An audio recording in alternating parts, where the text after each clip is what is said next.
নমস্কাৰ বন্ধুসকল, আপোনালোকক পুনৰবাৰ স্বাগতম জনাইছোঁ মোৰ এই ইউটিউব চেনেলটোলৈ। আৰু আজিৰ এই ভিডিঅ'টোত মই পাৰ্চেণ্টেজৰ কেইটামান প্ৰশ্ন লৈছোঁ আৰু সেই প্ৰশ্নকেইটাৰ মাধ্যমেৰে আমি পাৰ্চেণ্টেজৰ কনচেপ্টটো অলপ বুজিব চেষ্টা কৰিম। তেনেহ'লে দেৰি নকৰি আৰম্ভ কৰোঁ আজিৰ এই ভিডিঅ'টো। পাৰ্চেণ্ট মানে হ'ল পাৰ 100, অৰ্থাৎ 100ৰ ওপৰত যিকোনো এটা মূল্যৰ মানটোৱে হ'ল পাৰ্চেণ্টেজ। যেনে 20%, ইয়াৰ অৰ্থ হৈছে 20 আউট অফ 100 বা 20/100, মানে 100ৰ ওপৰত 20ৰ মান। এই যোনটো 20 আউট অফ 100 আমি ক'লোঁ, এই বস্তুটো আমি এটা ফ্ৰেকশ্যন বা আমি এটা ৰেচিঅ' বুলি ক'ম, আৰু এই ৰেচিঅ' বা ফ্ৰেকশ্যনটোৱে হ'ল পাৰ্চেণ্টেজ। এই ৰেচিঅ' বা যোনটো ফ্ৰেকশ্যন হয়, ই আমাক এটা ৰিলেশ্যন বা এটা কম্পেৰিজন ৰিপ্ৰেজেণ্ট কৰে। আমি এটা এক্সাম্পল লৈ বুজিব চেষ্টা কৰোঁ। আমাক কৈছে এটা ক্লাছত 60% ষ্টুডেণ্টছ ছোৱালী হয়। 60% ষ্টুডেণ্ট কি হয় বুলি কৈছে? গাৰ্লছ। ইয়াৰ মিনিং কি হয়? যদি 60/100 লিখিম, তাৰমানে যদি ক্লাছটোত 100জন ষ্টুডেণ্টছ আছে, তাৰে 60জন কি হ'ব? গাৰ্লছ হ'ব। তে ল'ৰা কিমান হ'ব? টোটেল ষ্টুডেণ্ট যদি 100 হয়, 60 যদি ছোৱালী হয়, তেনেহ'লে 40 বয়জ হ'ব। চ' এইটোৱে হ'ল পাৰ্চেণ্টেজ। তলৰ যোনটো ভেলু হয়, সি সদায় এটা টোটেল কোৱান্টিটি ৰিপ্ৰেজেণ্ট কৰে, আৰু ওপৰৰ যোনটো ভেলু হয়, সি এটা এই টোটেল কোৱান্টিটিৰ এটা পাৰ্ট ৰিপ্ৰেজেণ্ট কৰে, আৰু এইটো হৈছে পাৰ্চেণ্টেজ। ব'লক আৰু এটা এক্সাম্পল লওঁ, কমন এক্সাম্পল। আমি চবে স্মাৰ্টফোন ইউজ কৰোঁ, আৰু সেই স্মাৰ্টফোনৰ যোনটো বেটাৰী চাৰ্জ আছে, সেইটো পাৰ্চেণ্টেজে ৰিপ্ৰেজেণ্ট কৰে। যেতিয়া ফুল চাৰ্জ থাকে, তেতিয়া 100% বুলি কয়। আৰু ছাপ'জ এতিয়া মোৰ মোবাইলত এতিয়া 80% চাৰ্জ বুলি ডিছপ্লে কৰি আছে। ইয়াৰ অৰ্থ হ'ব যে 80/100, অৰ্থাৎ মোৰ যদি মোবাইলৰ বেটাৰীৰ কেপাচিটি যদি 100 হয়, তেনেহ'লে এতিয়া কিমান পাৰ্ট ৰৈ গৈছে? যদি 100 পাৰ্ট মোৰ বেটাৰী হয়, ছাপ'জ এইটো মোৰ বেটাৰী, ঠিক আছে, ইয়াত যদি মই 100 ইকুৱেল পাৰ্টছত এনেকৈ ডিভাইড কৰোঁ,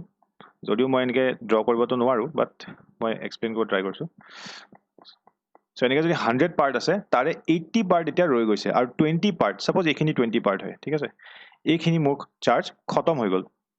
ঠিক আছে। এইটো যদি 100 পাৰ্ট ৰিপ্ৰেজেণ্ট কৰে, তেনেহ'লে এইখিনিয়ে ৰিপ্ৰেজেণ্ট কৰিব 80 পাৰ্ট, আৰু এইখিনি ৰিপ্ৰেজেণ্ট কৰিব, এই যোনখিনি খৰচ হ'ল, এইখিনি ৰিপ্ৰেজেণ্ট কৰিব 20 পাৰ্ট,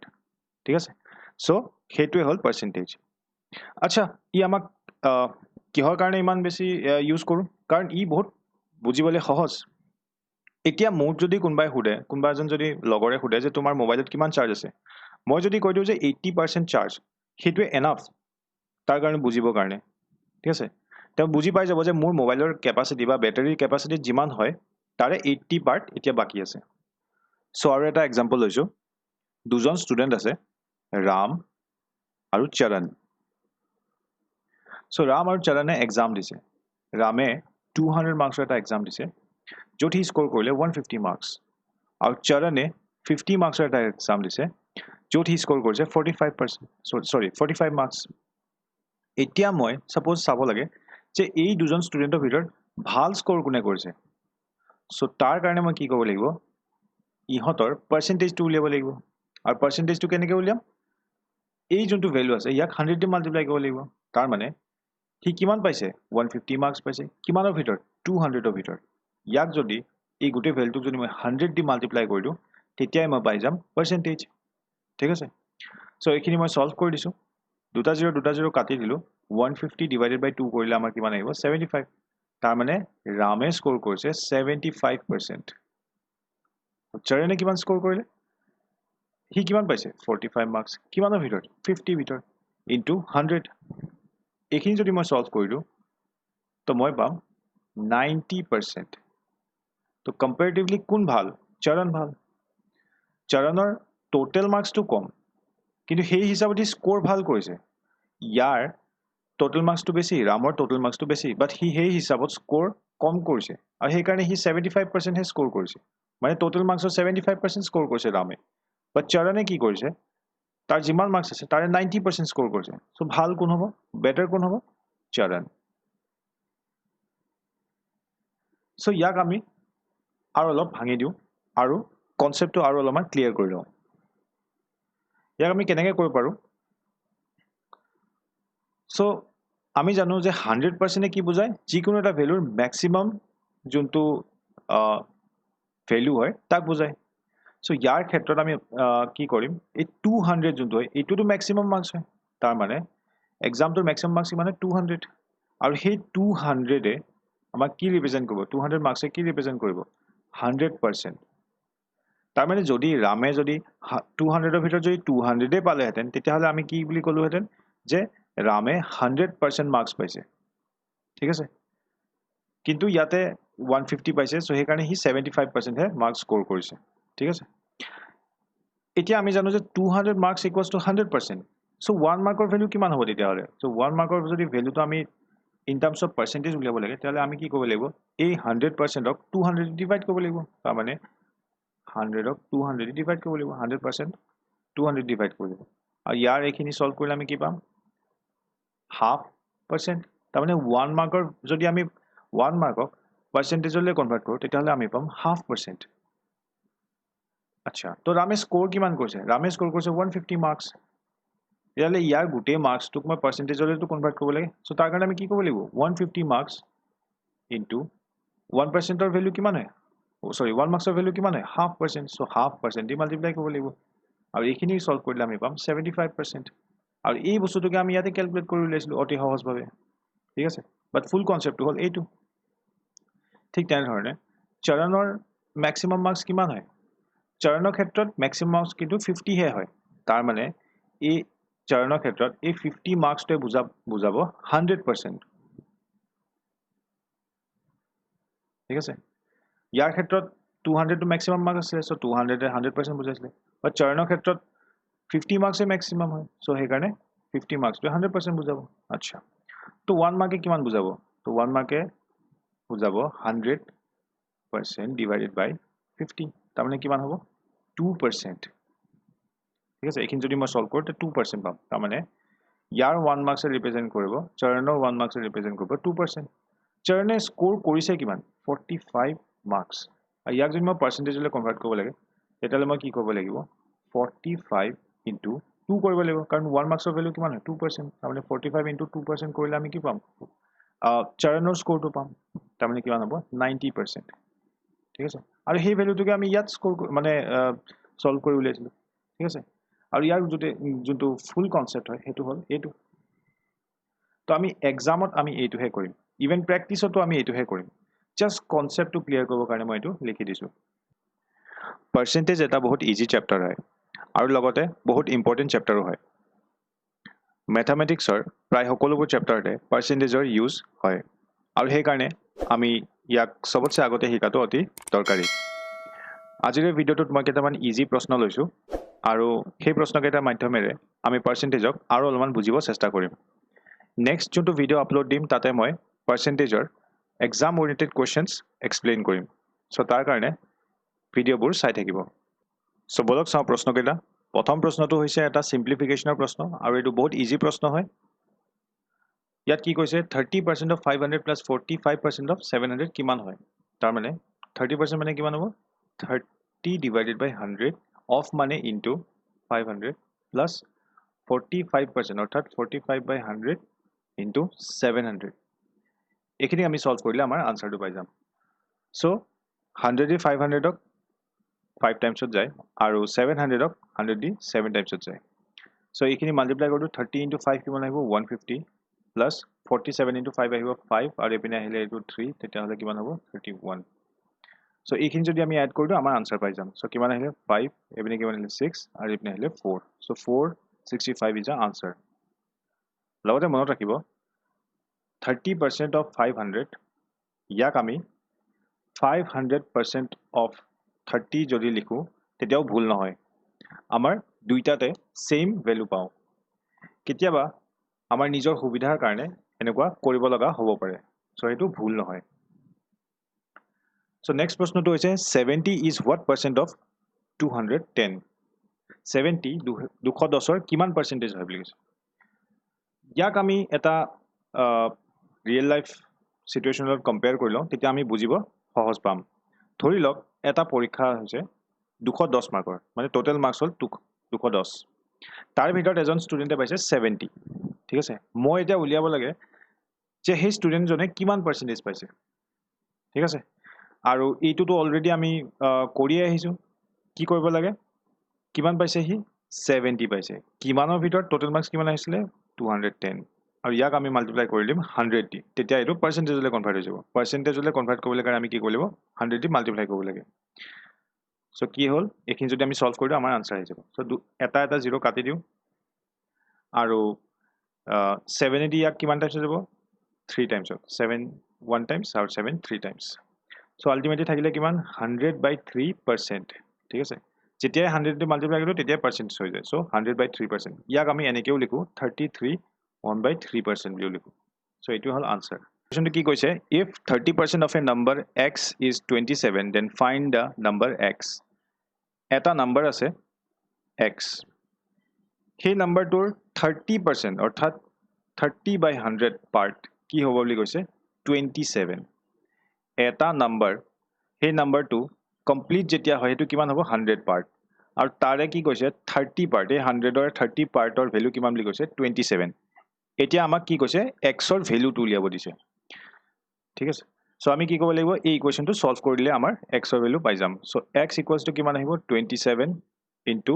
এপিনে গলে 100 টু মাল্টিপ্লাই হৈ যাব আৰু 30 টু এপিনে আহিলে ডিভাইড হৈ যাব সো এটা জিৰো কাটি দিলু 3 এ দি 27 ক 9 টাইমছত যায় আৰু 9 ইনটু 10 কিমান হ'ব 90 সো x ৰ ভ্যালু পাৰ্সেন্টেজ নহয় দেই ভ্যালু কিমান হয় 90 সো এটো হল আমাৰ আনসাৰ নেক্সট প্ৰশ্নটো কৈছে if 120 is 20% of a number then 120% of that number is এটা নাম্বার আছে ধৰিলক সেই নাম্বাৰটো হল x হে x নাম্বাৰটোৰে 20% ভ্যালু কিমান হয় বুলি কৈছে 120 তাৰ মানে x into 20% অৰ্থাৎ x into 20/100 তাৰ মানে x ক যদি এই 100 টো ৰিপ্ৰেজেন্ট কৰে তেতিয়া হলে 100 ৰে 20 পাৰ্ট তাৰে ভ্যালু কিমান বুলি কৈছে 120 তে কমপ্লিট x ৰ ভ্যালু কিমান হ'ব ঠিক আছে সো হেখিনি আমি কেনেকৈ উলিয়াম এই ইকুৱেশনটো সলভ কৰিলে আৰু যেতিয়া x ৰ ভ্যালু পাম তেতিয়া আমি তাৰে 120% ক্যালকুলেট কৰিব পাৰিম ঠিক আছে সো এটো ইকুৱেশনটো সলভ কৰি দিও x = কিমান হ'ব 120 এপিনে গলে মাল্টিপ্লাই হৈ যাব 100 টু আৰু 20 টু এপিনে আহিলে ডিভাইড হৈ যাব সো 20 এ দি 100 ক 5 টাইমছত যায় 5 into 120 কিমান হ'ব 600 সো x ৰ ভ্যালু কিমান হল 600 এতিয়া মই এই x ৰ 120% ক্যালকুলেট কৰি দিব লাগে সো x ৰ ভ্যালু কিমান হয় 600 600 ৰ 120% অৰ্থাৎ 120 divided by 100 ভ্যালু কিমান হ'ব সো এইখিনি যদি আমি সলভ কৰি দিও আমি পাম 6 into 120 কিমান হ'ব 720 so 720 is the answer so next প্ৰশ্নটো হৈছে 18% of which number is equal to 12% of 75 এনেকুৱা এটা কি নাম্বাৰ আছে যাৰ 18% সমান হয় 75 ৰ 12% ৰ সো নাম্বাৰটো আমি বিচাৰি উলিয়াব লাগে ধৰিলক নাম্বাৰটো হল x আমাক কৈছে এই x নাম্বাৰটোৰ 18% ৰ যিমানখিনি ভ্যালু হয় সেই ভ্যালুখিনি ইকুৱেলছ টু কি হ'ব বুলি কৈছে 75 ৰ 12% যিমান হয় হিমানখিনি হ'ব ঠিক আছে তো আমি কি উলিয়াব লাগে x ৰ ভ্যালুটো মানে x ৰ টোটাল ভ্যালুটো যি হয় হেতু উলিয়াব লাগে সো তাৰ কাৰণে আমি কি কৰিলো বাস এই ইকুৱেশনটো সলভ কৰিলে আমি আনসাৰ পাই যাম বাস এই ইকুৱেশন বনোৱাটোই হল ইয়াৰে মেইন আপোনাৰ কাম এইটো যদি এবাৰ বনাই দিব পাৰে তেতিয়া হলে আৰু কোৱেশ্চনটো একো টান নহয় আৰু এটো অতি সহজতে ওলাই যাব সো আমি কি কৰিম x গুটে ভ্যালুখিনি এপিনে লৈ যাও মই ইচ্ছা কৰিলে এতিয়াও ডাইৰেক্ট এনেকৈ কাটি দিব পাৰো কিন্তু অলপ যাতে আপোনালোকে বুজি পায় সেই কাৰণে মই ভ্যালুবিলাক এপিনে লৈ গৈছো সো 12 divided by 100 আৰু এটো 100 এপিনে কিমান হৈ যাব এপিনে ওপৰত মাল্টিপ্লাই হৈ যাব আৰু 18 টো তলত আহি যাব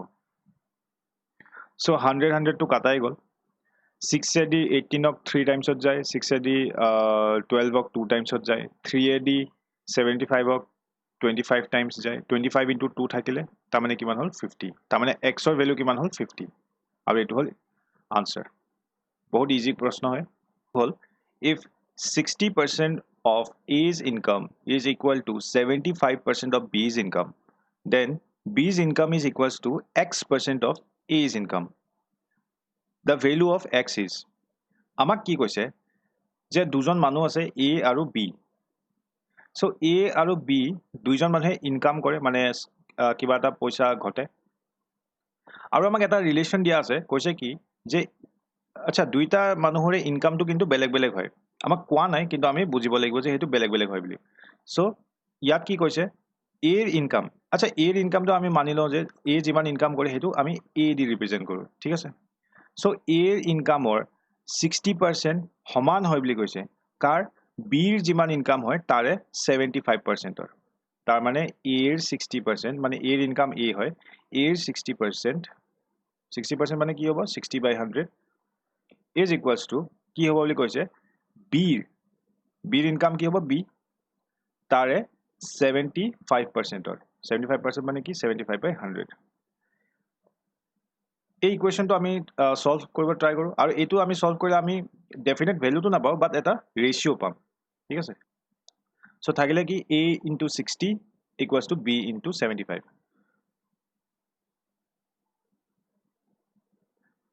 এটা কাম কৰোঁ, আমি এৰ তলত b টো লৈ আহোঁ, আৰু ঠিক তেনেধৰণে 75ৰ তলত আমি 60টো লৈ যাওঁ। ইয়াক আমি কাটি কুটি অলপমান সৰু কৰিলোঁ, ইয়াক যাব 15 দি যাব, ইয়াক 75ক যাব 5 টাইমছ, আৰু ইয়াক যাব 4 টাইমছ। চ' এইটো হ'ল এটা ৰেচিঅ'। ইয়াৰ মিনিং কি, যদি এৰ ইনকাম 5 টকা হয় তেনেহ'লে বিৰ ইনকাম কিমান হ'ব 4 টকা, ঠিক আছে। এইটো ৰেচিঅ' হয়, ইয়াৰ মতলব এইটো নহয় যে এ 5 টকা ইনকাম কৰে আৰু বি এ 4 টকা ইনকাম কৰে। ইয়াৰ জাষ্ট মিনিংটো এইটো হৈছে যে এ যদি 5 টকা ইনকাম কৰে তেনেহ'লে বি এ 4 টকা ইনকাম কৰিব, ঠিক আছে। এতিয়া মোক কৈছে কি যে then B's income is equal to X% of A's income, ঠিক আছে। বিৰ ইনকাম কি হয় বুলি কৈছে X% অফ এজ ইনকাম বুলি কৈছে, ঠিক আছে। আৰু আমাক উলিয়াব কি দিছে, এৰ ভেলুটো উলিয়াব দিছে। আচ্ছা, চ' বিৰ ভেলু কিমান হয়, আমি ইয়াৰ পৰা এটা ৰেচিঅ' পাইছোঁ, চ' আমি সেই ৰেচিঅ'টোকে আমি লিখি ল'ম। চ' বিৰ ইনকাম কিমান আছিলে 4, X% মানে কিমান হ'ব X/100 ইনটু এৰ ইনকাম ইয়াতে 5, ঠিক আছে। চ' ইয়াতে কি আহিব 5 দি ইয়াক যদি আমি কেনচেল আউট কৰোঁ তো কিমান থাকিব 20, Xৰ ভেলু কিমান হ'ব তেতিয়াহ'লে 80। তাৰ মানে Xৰ ভেলু কিমান হয় বুলি কৈছে 80, বাট ইয়াতে এটা যিহেতু এটা পাৰ্চেণ্টেজ কৈছে, চ' আমি এনেকৈ এজিউম কৰিব লাগিব যে এইটো 80%ৰ কথা কৈছে। তাৰমানে বিজ ইনকাম ইজ 80% অফ এ, আৰু সেইকাৰণে Xৰ ভেলু কিমান হ'ব 80 বা 80%। চ' এইটোৱে হ'ব আমাৰ আনচাৰ। চ' ইয়াত কি কৈছে A is 50% larger than C and B is 25% larger than C. Then A is what percent larger than B? তিনিটা নাম্বাৰ আছে আৰু তিনিটা নাম্বাৰৰ মাজত ৰিলেশ্যন দিয়া আছে, কৈছে কি A is 50% larger than C, তাৰমানে A আৰু C এটা ৰিলেশ্যন দিয়া আছে, আৰু B আৰু C এটা ৰিলেশ্যন দিয়া আছে। আমাক কি উলিয়াব দিছে A আৰু B ৰিলেশ্যন কি হ'ব তেনেহ'লে, ঠিক আছে। তিনিটা নাম্বাৰ আছে A, B আৰু C। এতিয়া এটা বস্তু মনত ৰাখিব যে যিকোনো নাম্বাৰ নিজে এটা 100% বুজায়, ঠিক আছে। এটা এক্সাম্পল লওঁ, সাপোজ 8, এই 8 যোনটো নাম্বাৰটো হয় ই নিজে এটা কি হয় 100% ভেলু, ঠিক আছে। ইয়াক যেতিয়ালৈকে আমি কাৰো লগত কম্পেয়াৰ নকৰোঁ ই নিজে এটা কি ভেলু হ'ব 100%। কিন্তু যেতিয়াই মই এটা 10 ইয়াৰ ছাইডত লিখি দিলোঁ আৰু ইয়াক যদি আমি 100% ভেলু বুলি মানো তেতিয়াহ'লে ইয়াৰ কম্পেৰিজনত 10ৰ কম্পেৰিজনত 8টো কি হ'ব কম ভেলু হ'ব, তাৰমানে ইয়াৰ ভেলু কিমান হ'ব সাপোজ 80%, ঠিক আছে। আৰু এইটো কেতিয়া হ'ল যেতিয়া আমি ইয়াক কম্পেয়াৰ কৰিলোঁ, কম্পেয়াৰ কৰা আগৰলৈকে যেতিয়া আমি কম্পেয়াৰ কৰা নাছিলোঁ তেতিয়া 8 নিজে এটা কি আছিলে 100% ভেলু, ঠিক আছে। তেনেকৈ মই যদি ইয়াক এটা সৰু নাম্বাৰৰ লগত কম্পেয়াৰ কৰোঁ, সাপোজ 4ৰ লগত কম্পেয়াৰ কৰিলোঁ, 4টো যদি এটা 100% ভেলু আমি ইয়াক যদি কনচিডাৰ কৰোঁ তেনেহ'লে ইয়াৰ তুলনাত 8টো কিমান হ'ব, তো আপোনালোকে ক'ব 200%, ঠিক আছে। চ' এইটো কেতিয়া 200% হ'ল যেতিয়া ইয়াক আমি এটা সৰু নম্বৰৰ লগত কম্পেয়াৰ কৰিলো অৰ্থাৎ 4 লগত যেতিয়া কম্পেয়াৰ কৰিলো তেতিয়া এইটো 200% হ'ল আদাৰৱাইজ যেতিয়া মই ইয়াক অকলে ধৰি আছিলো তেতিয়া ই নিজে কি আছিল এটা 100% ভ্যালু ঠিক আছে আৰু এই কনসেপ্টে হ'ল ইয়াতে সোমাই আছে ঠিক আছে এইবিলাক সব হ'ল কম্পেৰিজনৰ খেলা তো ইয়াতে কি কৈছে a is 50% larger than c আৰু b is 25% larger than c আচ্ছা c ৰ লগত তুলনা কৰিছে এবাৰ a এবাৰ b তো ইয়াতটো একো ডেফিনেট ভ্যালু দিয়াই নাই কোৱেশ্চনটোত তো আমি এটা কাম কৰিব পাৰো c ৰ ভ্যালুটো আমি এটা কনসিডাৰ কৰিব পাৰো কি বুলি সাপোজ 100 বুলি লওঁ আৰু 100 কিয় ললো কাৰণ 100 ৰ লগত যিকোনো বস্তু ক্যালকুলেট কৰিব ইজি হয় ঠিক আছে সো 100 c ৰ ভ্যালু হ'ল 100 সাপোজ তো a কি হয় বুলি কৈছে 50% লাৰ্জাৰ দেন c c ৰ ভ্যালু কিমান হয় 100 ই নিজে এটা কিমান নিজে এটা 100% ৰিপ্ৰেজেন্ট কৰে ঠিক আছে তাৰমানে এইটো কিমান হয় 100% কিন্তু এই c ৰ ভ্যালুটো যদি মই a ৰ সমান কৰিব লাগে তেনেহলে মই কি কৰিব লাগিব যেহেতু আমি জানো যে a সে 50% কম হয় বা a is 50% larger than c তেতিয়াহলে আমি কি কৰিব লাগিব c ক a ৰ সমান কৰিবলৈ কাৰণে আমি কি কৰিব লাগিব এই 100% ৰ লগত আৰু এটা 50% এড কৰিব লাগিব কাৰণ এইটো কম হৈ আছে c ৰ ভ্যালুটো a সে 50% কম হৈ আছে সো ইয়াক আমি কি কৰিব লাগিব এটা 50% এড কৰি দিব লাগিব আৰু তেতিয়া এই ভ্যালুখিনি কি হ'ব বুলি কৈছে a ৰ সমান হ'ব তাৰমানে a ৰ ভ্যালু কিমান হয় c ৰ ভ্যালু তাৰ লগত তাৰ 100% প্লাস 50% আহি গ'ল ঠিক আছে সো এইটো কি ৰিপ্ৰেজেন্ট কৰিছে c তাৰ মানে আমি ইয়াত যদি সলভ কৰিলো তেতিয়া আমি a ৰ ভ্যালু পাম আচ্ছা তো 100 into 100 plus 50 150% অৰ্থাৎ 100 into 150 by 100 100 cancel out তো a ৰ ভ্যালু কিমান আহিলে 150 ঠিক আছে তো যেতিয়া c ৰ ভ্যালু 100 হয় তেতিয়া a ৰ ভ্যালু হ'ব 150 আচ্ছা তেনেকে আমি b ৰ ভ্যালুটো ক্যালকুলেট কৰিলো আমাক b ৰ ৰিলেশনও দিয়া আছে c ৰ কম্পেৰিজনত ঠিক আছে c ৰ ভ্যালুটো 100 হয় আচ্ছা c ৰ ভ্যালু 100 হয় এটো c ৰিপ্ৰেজেন্ট কৰিছে আৰু ই নিজে এটা কি হয় 100% ভ্যালু কিন্তু এই c ৰ ভ্যালুটোক যদি মই b ৰ ইকুৱেল কৰিব লাগে বা b ৰ সমান কৰিব লাগে তেতিয়াহলে মই কিমান বহাব লাগিব যেহেতু আমি জানো যে b is 25% larger than c তেনেহলে মই c ৰ ভ্যালুটোৰ 100% ভ্যালুৰ লগত আমি কি এড কৰিব লাগিব 25% বহাই দিব লাগিব তেতিয়া গৈ কিনে এটো b ৰ সমান হ'ব যদি ইয়াতে মই আৰু 25% এড কৰিও তেতিয়া এই c ৰ ভ্যালুটো b ৰ সমান হৈ যাব কেতিয়া যেতিয়া 25% এড কৰিম বাস ইয়াক এটা আমি সলভ কৰিলো 100 to c ৰ ভ্যালু হয় 100 plus 25% কিমান হয় 125% মানে কিমান হ'ব 100 into 125 divided by 100 আৰু এখিনি যদি আমি সলভ কৰো b ৰ ভ্যালু কিমান পাম এটো নিউ ক্যান্সেল হৈ যাব 125 ঠিক আছে b ৰ ভ্যালু 125 a ৰ ভ্যালু 150 এতিয়া মই ইয়াৰ কম্পাৰিজন কৰিব পাৰিম কি কৈছে ইয়াত a is what percentage larger বা more বুলিও ক'ব পাৰে a is what percentage more than b b সে a কিমান পার্সেন্ট বেছি হয় বুলি কৈছে সো ইয়াৰ কাৰণে আমি এটা ফৰ্মুলা শিকিব লাগিব যেতিয়া আমাক ক'ব পাৰ্সেন্টেজ লাৰ্জাৰ বা পাৰ্সেন্টেজ মোৰ বুলি যেতিয়া ক'ব তেতিয়া আমি কি ক'ব লাগিব এইটো পার্সেন্টেজ মোৰ বুলি যদি কয় আমি লিখিব লাগিব ডিফাৰেন্স অফ দা নাম্বাৰস দুটা নাম্বাৰ যদি আছে তাৰ ডিফাৰেন্সটো ল'ব লাগিব divided by smaller number percentage moreৰ কাৰণে সদায় তলত smaller number দি divide কৰিব লাগিব smaller number কি হ'ব smaller number আৰু percentage লৈ কনভাৰ্ট কৰিব কাৰণে আমি ইয়াক 100 দি মাল্টিপ্লাই কৰিব লাগিব percentage less বুলি যদি কয় তেতিয়া হলে আমি কি কৰিব লাগিব ফৰ্মুলাটো সেম হয় বাস ইয়াতে আমি smaller number জায়গাত আমি লিখিম larger number বা larger বা bigger number ঠিক আছে into 100 এতিয়া আমাৰ এই কোৱেশ্চনটোত কি কৰিব দিছে a is what percent larger than অৰ্থাৎ a is what percent more than b তেতিয়ালে আমি কোনটো ফৰ্মুলা ইউজ কৰিম a2 ঠিক আছে দুটা নাম্বাৰ আছে a আৰু b ঠিক আছে হিও দুটাৰ ডিফাৰেন্সটো উলিয়াব লাগে তো ডিফাৰেন্স কিমান হয় 1 ডিফাৰেন্স মানে কিমান হ'ব 150 ডিফাৰেন্স 125 a2 হিও দুটাৰ difference divided by smaller number a আৰু b ৰ ভিতৰত smaller কোন হয় b হয় 125 into কিমান কৰিব লাগিব 100 আৰু এটো যদি কৰি দিও তেতিয়া হলে a is what percentage more than b এটো আমি পাই যাম ডিফাৰেন্স আৰু মাইনাছৰ মাজত এইটোৱে হয় যে ডিফাৰেন্স বুলি যেতিয়া ক'ব তেতিয়া সদায় ডাঙৰ নাম্বাৰৰ পৰা সৰু নাম্বাৰটো মাইনাছ কৰিব লাগে আৰু মাইনাছ বুলি ক'লে হয়তো ডাঙৰৰ পৰা সৰু মাইনাছ কৰোঁ বা সৰুৰ পৰাও ডাঙৰ মাইনাছ কৰিব লগা হ'ব পাৰে সেইটো কুৱেশ্যনৰ ওপৰত ডিপেণ্ড কৰিব চ' এইটোৱে হ'ল ডিফাৰেন্স ইয়াত কিমান আহিব 150 মাইনাছ এইটো ডিফাৰেন্স মানে মাইনাছেই হয় চ' 150 মাইনাছ 125 কিমান আহিব 25 ডিভাইডেড বাই কিমান 125 ইনটু 100 ঠিক আছে চ' 25 এদি ইয়াক 1 টাইমছ গ'ল 25 এদি ইয়াক যাব 5 টাইমছ 5 এদি 100ক যাব 20 টাইমছ তাৰমানে আনসাৰ কিমান হ'ল 20% তাৰমানে A is 20% larger than B আৰু এইটো হ'ল আনসাৰ চ' আজিৰ ভিডিঅ'টোত মই এইকেইটা প্ৰশ্নই লৈছিলোঁ আশা কৰিলোঁ আপোনালোকে নতুন এটা কথা জানিব পালে